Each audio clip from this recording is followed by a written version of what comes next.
আসসালামু আলাইকুম প্রিয় দর্শক, সবাইকে ফেসবুক পেজ এবং ইউটিউব চ্যানেল থেকে অভিনন্দন। তো দেখতেই পাচ্ছেন, তো আমার হাতে কি, তো আজকে দেখতে পাচ্ছেন 2025 সাল নিয়ে কথা হবে।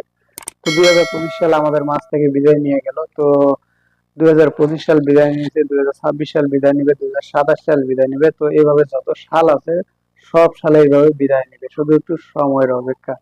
তো যাই হোক, 2025 সাল আমাদের একটা স্মরণীয় সাল। তো এই সালে অনেক কিছু ঘটছে বাংলাদেশের মধ্যে। তো যাই হোক, বিশেষ করে দেশ নেত্রী খালেদা জিয়া 2025 সালে মৃত্যুবরণ করছে।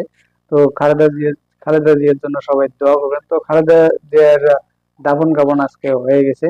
তো যাই হোক, 2025 সাল আমাদের মাঝ থেকে বিদায় নিয়ে গেছে। তো 2025 সাল রেখে দিলাম। তো আমাদের মাঝে 2026 সাল উপস্থিত। তো 2026 সাল সবার জীবনে ভালো কাটুক, সবার জীবনে মঙ্গল কামনা করুক।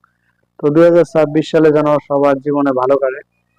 তো যাই হোক, আমরা 2025 সালে অনেক কিছু করছি, অনেক মারামারি করছি, অনেক কাজিয়ে কাঁচাল করছি, বা অনেক কিছুই করছি। তো যাই হোক, 2025 সালের কাহিনী বাদ, 2026 সালে সবার জীবনে ভালো কাটুক। 2026 সালে একটা কথা, বিশেষ কথা বলতে, 2025 সাল যেমন আমাদের কাছ থেকে বিদায় নিল, ঠিক আমরাও পৃথিবী থেকে একদিন বিদায় নেবো। সেটা হতে পারে আজ, হতে পারে কাল। তো আমরা সবাই নামাজ বন্দী করার চেষ্টা করব, ইসলামের পথে থাকার চেষ্টা করব। তো সবাইকে 2026 সালের শুভকামনা রইল। তো সবাই যেন 2026 সালে সুন্দর একটা